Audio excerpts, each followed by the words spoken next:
Hi everyone, I'm glad you've made it to Module 1. In Module 1, you're going to do a quick overview of what the expectations are for your final product. We really want to make sure that you know what you're getting into and that you have all of the information that you need in order to create your final product as you go through the course. Our intention isn't that at the end of the course you spend a long period of time creating a product. We've designed this course in a way that you should be able to get it pretty much finished as you work your way through the course.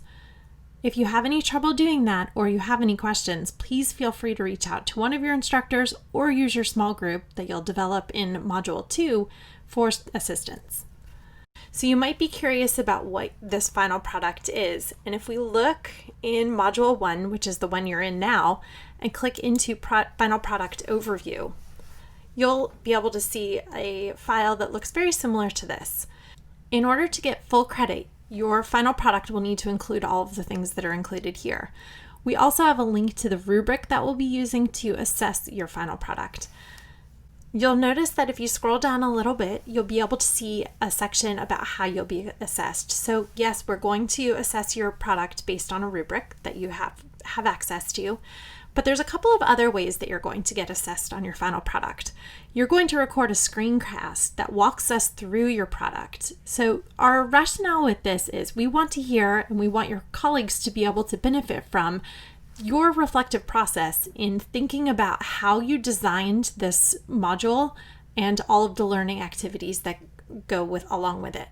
So we want to think about what your users are going to be doing. We want to hear why you created things the way that you did and how you know that your learners are actually learning. So you're going to talk about the collaboration pieces that you worked in, the opportunities that you have for reflection for your participants, and you're going to talk about why you made the choices that you made. This is really the core of the final product for this course.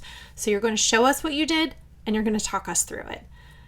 Finally, you're going to reflect on the process, you're going to reflect on what you learned and how this is going to change your work that you're doing on a regular basis.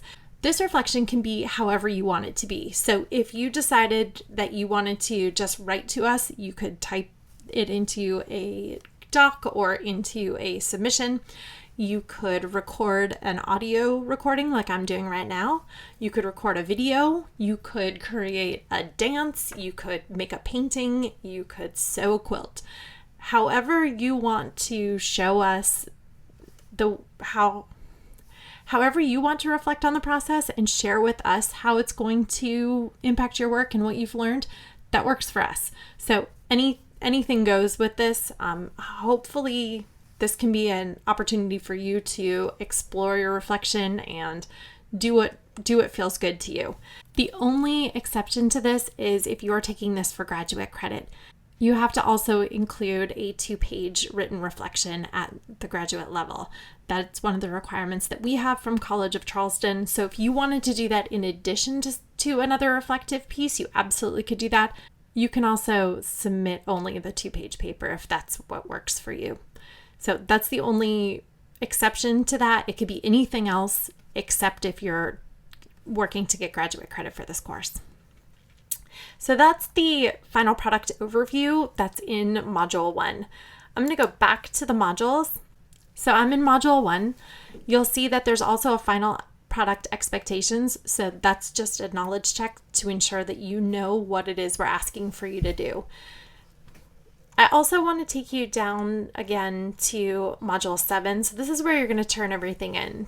I want you to know all of the things that we're going to ask you to turn in because these are going to be locked until you complete Module 6. You won't be able to get into Module 7.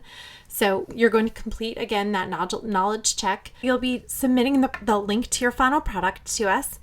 You'll also be sharing the link to your screencast, and that can be a link to wherever you're hosting your screencast. So that might be a Google Drive link. It could be a YouTube link. It could be in Dropbox. It could be pretty much in anything. The only stipulation is please ensure that you've changed the permissions so that the instructors can access your file. You'll also be turning in your final product reflection, whatever that ends up looking like, with the exception of if you're taking it for graduate credit, that does need to be the 2-page written reflection at the graduate level. Finally, you'll complete a course survey, and that's just giving us feedback. So if you have feedback along the way, or you think that there's something missing or something isn't working quite right, please feel free to reach out to us so that we can benefit from your point of view. I hope that this overview gives you a good starting place to begin thinking about your final product. I will screen capture the Module 7 components and make sure that they are in Module 1 so that you can see them.